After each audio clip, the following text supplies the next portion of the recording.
Mapagpalang araw sa inyong lahat. Isang mapagpalang araw, mapagpalang adventure naman po ang inaatupag ko dito. Ito guys, at sinusubukan kong manghuli ng isda gamit ang lambat. Ang tawag po namin sa ginagawa ko ngayon ay yung pangangalitong. So, sana naman ay makahuli ako ng isda. Ito po ang aking unang latag. Malalakas po ang mga alon at medyo nahihirapan ako dito dahil sa lakas ng agos. Kahit maliit lang po tingnan ang mga alon na ito, pero in fairness malakas po ito. Kaya po ito, natitisod po ako, nahihirapan po ako sa aking paglatag ng lambat. Pero okay lang guys, carry. Sinusubukan ko kung makahuli man ako ng isda. Sana pagpalain po tayo. Salamat po sa aking mga nanonood at nawa po ay pagpalain kayo ng ating poong may kapal. Malaking tulong po ito para sa aking munting channel. Sana po ay panoorin nyo ang aking video na tinatapos at please po wag naman po i-skip ang ads. Para sa tulad kong vlogger na kakaunti lamang ang views, ang hindi pag-skip sa ads ng aking video ay malaking tulong nyo po sa aming pamilya. Sa inyong lahat po, ako'y taos-pusong nagpapasalamat sa lahat ng mga subscribers ko, sa lahat ng mga viewers ko. Maraming salamat po. Sana po ay okay lang po kayo. Love you all guys. Ngayon po na nailatag ko na ang lambat, ang susunod na gagawin ko gamit ang kahoy na ito ay tatabuyin ko po ang isda para mapunta sa aking inilatag na lambat. Ang lambat po na gamit ko ngayon ay hiniram ko lang po sa aming kapatid. Salamat kapatid sa pagpahiram mo ng lambat. Mega love shout out sa iyo kapatid Jason. Thank you so much sa pagpahiram mo ng lambat.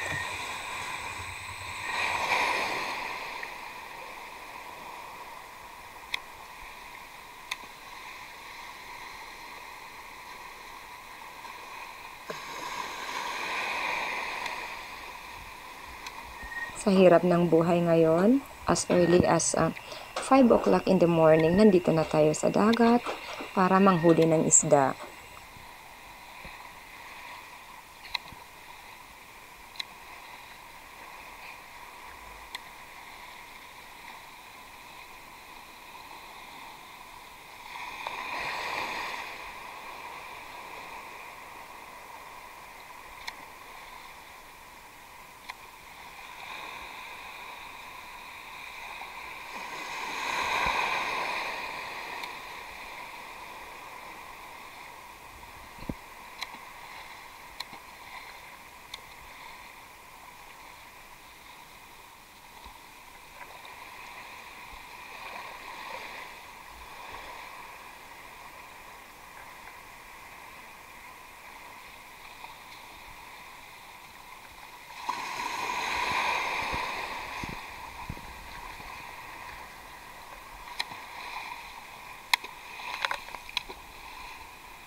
Ngayon po, ang unang latag na lambat ay pinapandaw na po namin. Kasama ko po ang aking asawa. Kaming dalawa ang nag-adventure po ngayon.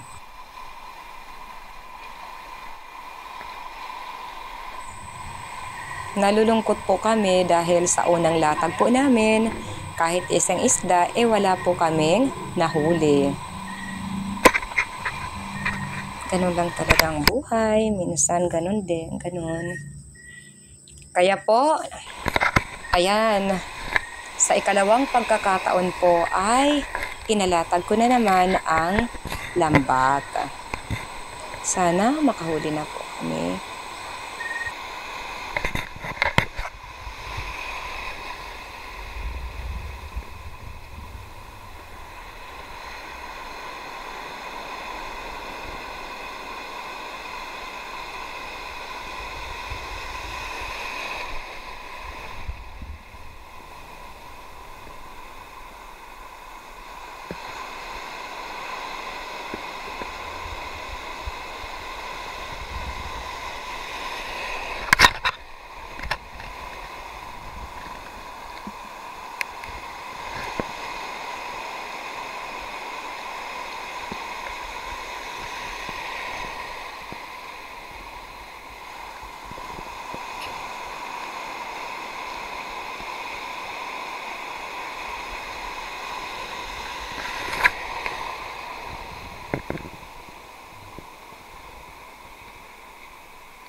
Sa ikalawang latag po ay ganun pa rin po, buklo. Nako, walang swerte ang araw ko ngayon sa pangingisda, kaya po susubukan ko na naman ang ibang adventure. Few hours later, ngayon po ibang adventure naman po ang sinubukan ko. Ako po ngayon ay namimingwit ng isda. Kung hindi man po ako nakahuli sa aking ng isda sa aking paglalambat, dito naman po namimingwit naman ako. Sana guys ay makahuli kahit makalibre man lang ulam, ayos na yan. Nandito pa rin po tayo sa Napla Islet, located at Barangay Punta Maria, Borongan City.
Nakikita nyo ba?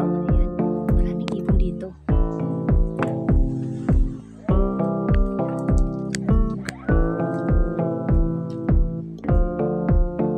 At guys, tingnan nyo. Naglalabas ang mga seashells dito. Ang purikot ng tawagan.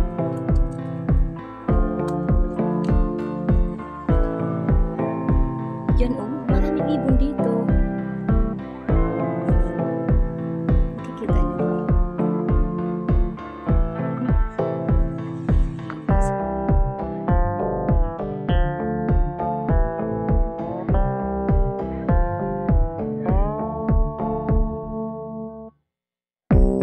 Very memorable po sa akin ang munting isla na ito sapagkat magsimula akong magpunta dito siguro mga grade 2 pa lang ako, 8 years old, tapos ngayon matanda na ako ay palagi pa rin na kaming nagpupunta dito. Noong nasa college ako guys, tumira kami dito sa islet na to. Kaya very memorable at palagi kami nagpupunta rito. Kapag walang trabaho, mag-adventure, yun, nagpupunta kami rito. Dito, maraming mga biyaya. May mga isda. Kaya lang, syempre, noong bata pa ako, talagang napakarami ang mga isda dito. Tapos yung mga seashells, ang dami noon. Hindi katulad ngayon na medyo marami na lang. Hindi mahirap noon ang pagkuha ng mga seashells. Talagang naglalabasan sila. Ngayon, hindi na gaano karami. Mga isda, mga alimango, super dami pa yan noon. Ngayon, meron pa rin pero hindi na gaano karami. Tapos noon, naku, yung mga sea urchin, naku, delikado ang pagpunta dito. Super dami yung mga urchin. Ngayon, may mga sea urchin pang makikita pero hindi na gaano karami. Nagkaroon na ng malaking pagbabago. So dito, ayan, may malaking ibon. Lapay kung tawagin sa amin guys. Siguro may pugad yan sila. Hindi po ako nagtagal doon sa aking pamimingwit ng isda dahil po habang namimingwit po ako, yung mga kasama namin, yung anak ko at saka yung mga pamangkin ko ay naliligo doon mismo sa lugar kung saan ako namimingwit. Syempre po yung mga isda, ayun, kumaripa sila, wala na akong mahuli doon. Kaya ito, nangunguha na lang po ako ng mga seashells at mga lamang dagat.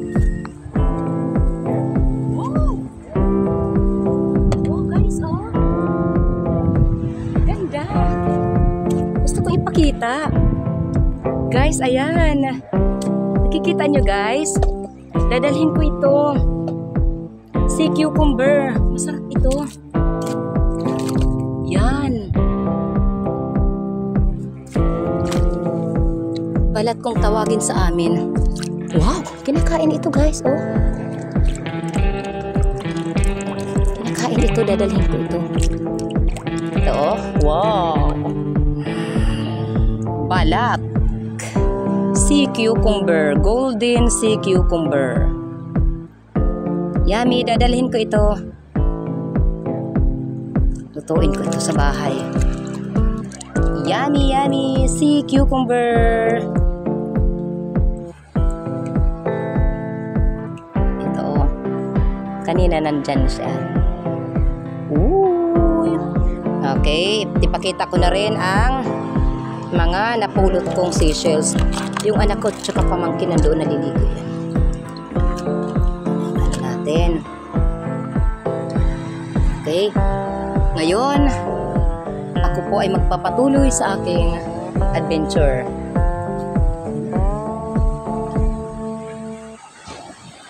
Gumagamit po ako guys ng tripod. Kaya inilalagay ko lang to dito. At hala, pagkaganda naman. Tawag pansin, oh. Napakaganda. May mga ibon dito, guys. Nakatira.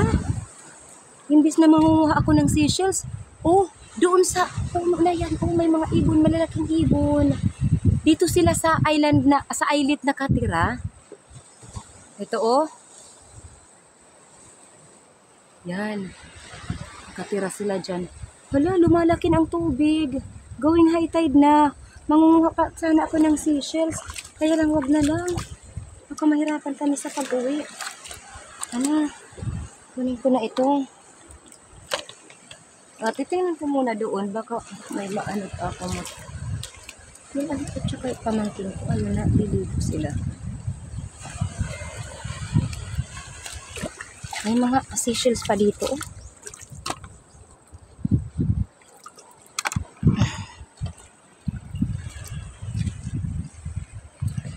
Nagtataob na. Or going high tide.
Okay, kung nga dito yung tripod ko. Sige nga. Yung tripod ko dito. Okay.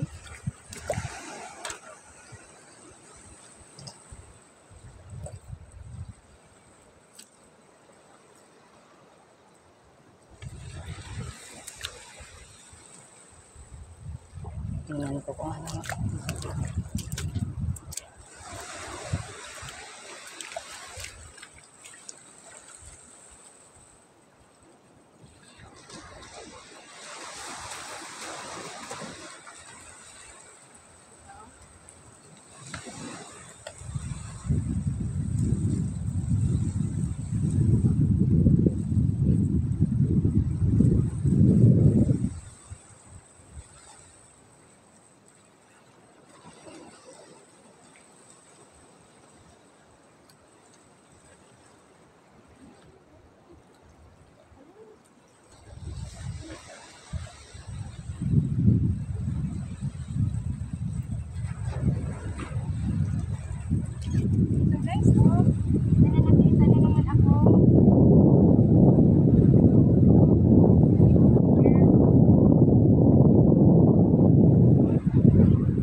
Guys, may nakita na naman akong sea cucumber. Kaya lang hindi ko dadalhin kasi maliit. Ito oh, golden sea cucumber. Ayaw kong dalhin kasi maliit. Ano pa lang, babalik na. Ay, nililipat na yung payo.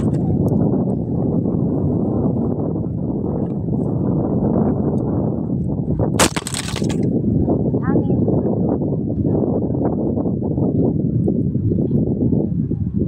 Ay, hala! Oh dear! Hinangin! Hinangin! Habang ako po ay nangunguha ng seashells, ang aking cellphone gamit ang tripod ay natumba dahil sa lakas ng hangin. Buti na lang sa bato siya tumama, hindi sa tubig. Dumako naman po tayo sa ating mga pa-shoutout. Mega love shoutout at sobrang salamat po sa lahat ng mga nanonood ng aking video na tinatapos at hindi po nag-i-skip ng ads. Salamat po sa ating mga subscribers around the world. Thank you so much, kapatid, sa walang sawang suporta nyo sa aking munting channel. Saan man po kayo dako ng mundo naroroon. Mega love shoutout at pasupport po sa aking dalawang kapatid, Action ni Nilson at June TV Vlog. Mega love shoutout at pasupport. Pasupport na rin po sa iba pa nating kapatid dito sa YT, sa mga miyembro ng ating munting channel, Sis Lion Girl, Lion Girl 1208. Shout out at pasupport. Salamat Sisik. Shout out si Bless Mac Mix Vlog, Sir Benjamin Rubin Official, shout out. Gemaline Pahayahay, isa pa rin nating miyembro. Mega love shout out sa iyo, Sisi. At sa iba pa nating kapatid at nagpamiyembro sa ating channel. Hazel Sam, matagal ko na po siyang miyembro. Isang Korean national, passport po. At si Juju, isang Brazilian national. At sa iba pa nating mga kapatid sa YT na walang sawang sumusuporta sa ating munting channel, Altom's Channel, mega love shout out at passport. Leonon's Fishing Adventure, Manoy Nel Vlog, Tuto Talumo, Luciana PV Official, Detector Vanderlei Ferreira, Bungo Music, Island Reborn Remix. Okay, pasupport po. Anderson G's Gameplay, Foigo, Vanuatu Fishing Adventure. At sa magkapatid na walang sawang sumusuporta sa ating munting channel, si Master Kasisid Rafi Spur Fishing at sa kanyang cute na anak, si Kasisid Rap Rap, mega love shout out. At sa kapatid ni Master Kasisid Rafi Spur Fishing na si Renan Fishing Adventure, pasupport po. At pa-shout out na rin sa lahat ng mga barangay ng mga taga-barangay Lipata, Alin, Northern Samar. Mega love shout out si Badong Vlog, Ka-Fishing, Excalibur Mix Vlog, Daryl Mix Vlog, Freya Dip, kay Lumaga Vlog, Ate Esther Vlog, Kalikasan Vlog, at kay kapatid Kayari Vlogs, Sagay Adventure, Roberto Gayo na pamangkin ng asawa ko, kay Pain Expert, kay Luz Lau TV, at kay Rooney Mix Vlog. At kapatid, kung bago ka pa lang sa aking channel, na ikaw ay gusto o nais mong maisali sa ating pa-shoutout, pa-comment na lang po sa ating comment box below. Love you all guys!